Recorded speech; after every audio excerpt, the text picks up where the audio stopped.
जब तक ऊपर वाला नहीं चाहेगा तब तक योगी जी हो चाहे मोदी जी, किसी के बाप में दम नहीं कि मार दे। आज इसी देश के अंदर कांग्रेस के एक नेता है प्रमोद अंजन कंजन, नाम नहीं पता यार, उन्होंने कहा मोहम्मद मौलाना अजमल साहब की दाढ़ी को बकरा दाढ़ी।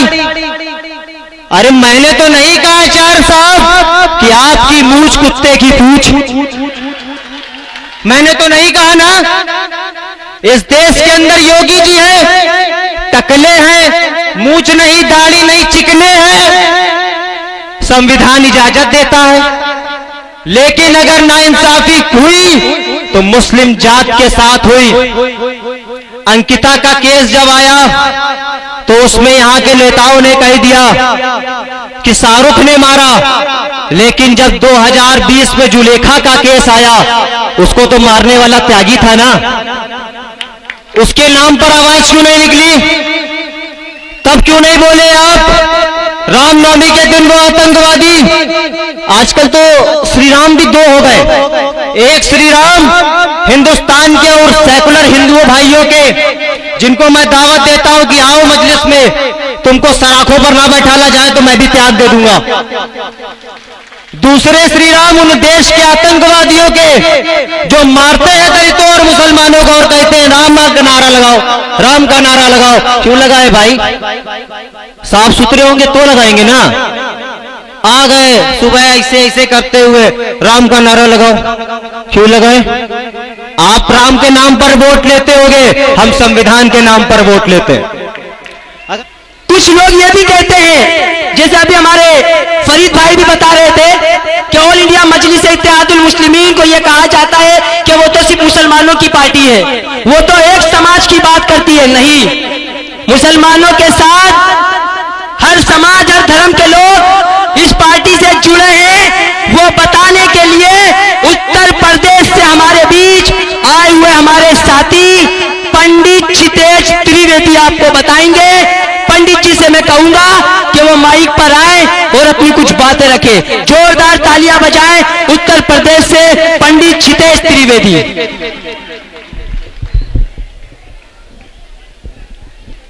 ओम नमः शिवाय। यहां पर उपस्थित मेरे बड़े भाई, मेरे बड़े बुजुर्ग, मेरी इज्जतदार मां और बहनों, अस्सलाम वालेकुम रहमतुल्लाहि व बरकातुहू। जमी के नीचे से खंडर जरूर निकलेगा, हमारे नाम का पत्थर भी जरूर निकलेगा। जमीने हिंद की तह को कुरेद कर देखो, तुम्हारे बुजुर्गों का सर भी जरूर निकलेगा। हमारा पार्टी है, हमारे लोग हैं। पार्टी का काम शोषित और वंचित समाज के लिए काम करना। यहां पर तशरीफ फरमा शोषित और वंचित समाज के लोग, आप सभी को ये बताना चाहता हूं कि शोषित और वंचित वो हैं जिसका इस्तेमाल किया गया, जिसका इस्तेसाल किया गया। अगर इस देश के अंदर किसी कौम का इस्तेमाल किया गया डिस्पोजल गिलास की तरह, तो वो कौम कलमे ला इलाहा इल्लल्लाह मोहम्मद रसूलुल्लाह पढ़ने वाली कौम है। अगर कौम का इस्तेमाल किया गया तो वो मुस्लिम और दलित कौम है। आज इस देश के अंदर, जिस सूबे से मैं आता हूं, इस देश का सबसे बड़ा सूबा उत्तर प्रदेश है।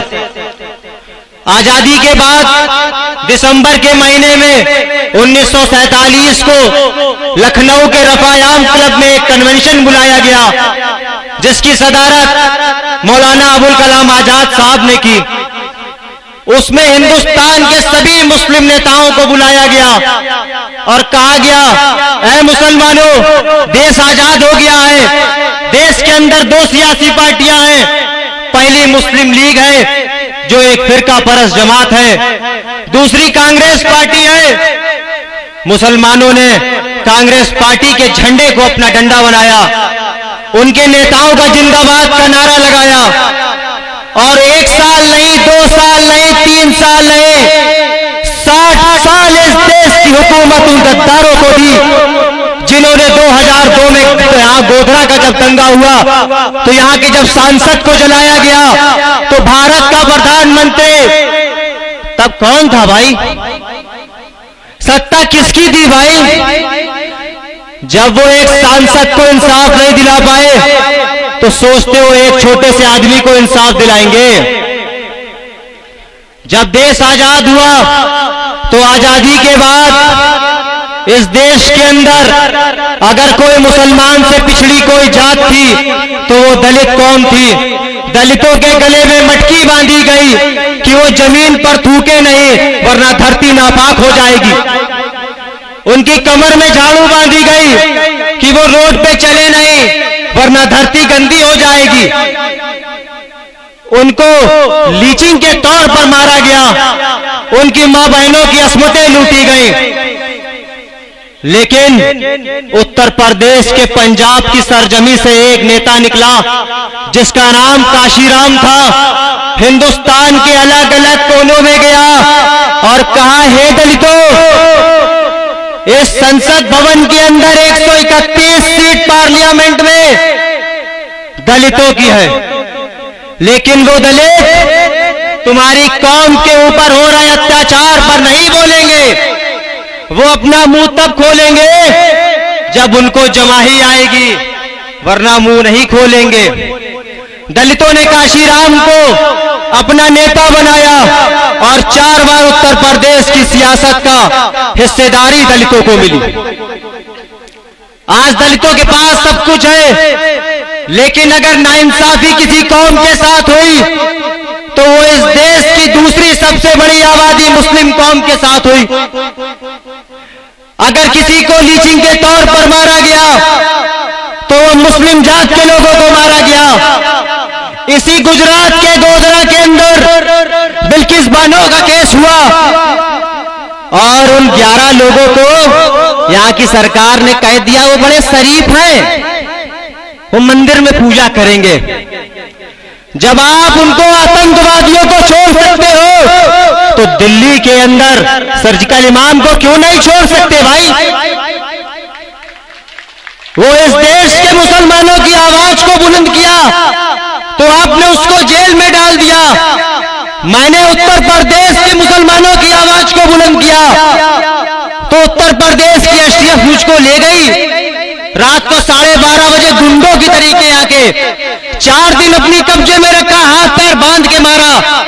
लेकिन मैं भी बहुत असदुद्दीन ओवैसी साहब की पार्टी का नुमाइंदा, शेर तो शेर होता है। डरने और घबराने की बात क्या है भाई?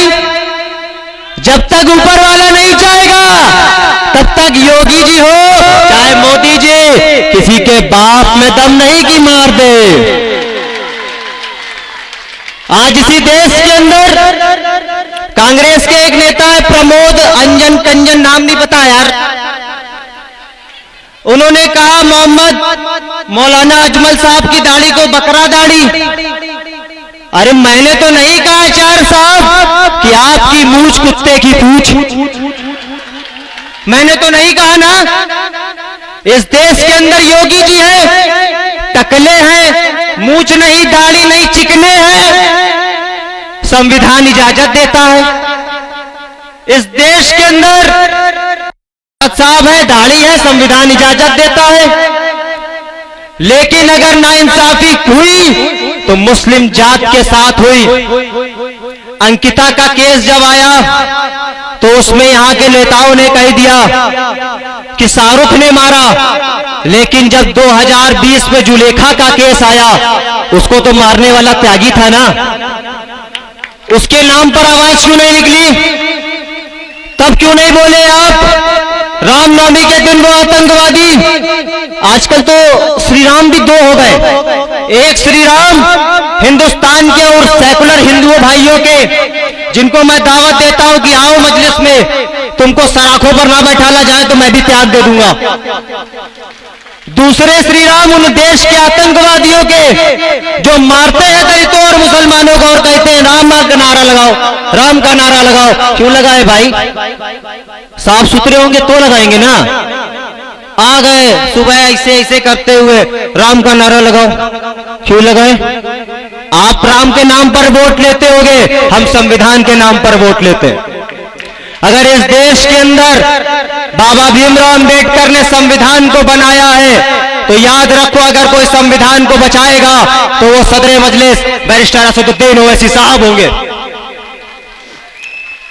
याद रखिए, मैं आज गुजरात की सरजमी से उन सभी छोटी छोटी पार्टियों को दावत देता हूं जो ये चाहते हैं कि यहां पर 27 साल पुरानी हुकूमत को जड़ से निस्तो नाबूद कर दिया जाए, तो वो आए मजलिस के साथ हमसे अलायंस करें और यहां पर बीजेपी को निस्तो नाबूद करके इस देश से निकाल दें। यकीन है कि आप सभी बातों से सहमत होंगे। मैं यहां के उन सभी हिंदू भाइयों को दावत देता हूं कि आप आएं और मजलिस का साथ दें।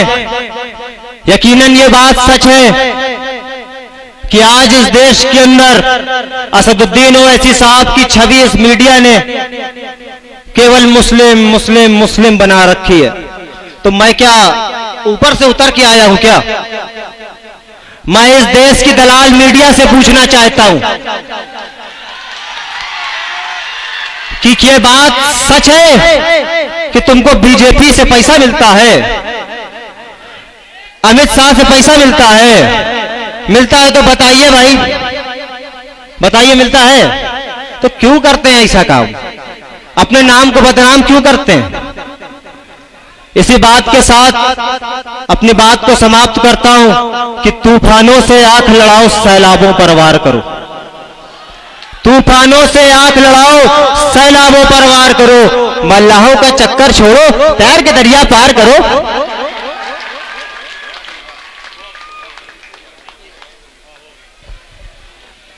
उत्तर प्रदेश के हमारे साथी पंडित क्षितेश त्रिवेदी बहुत अच्छी बातें उन्होंने बताई।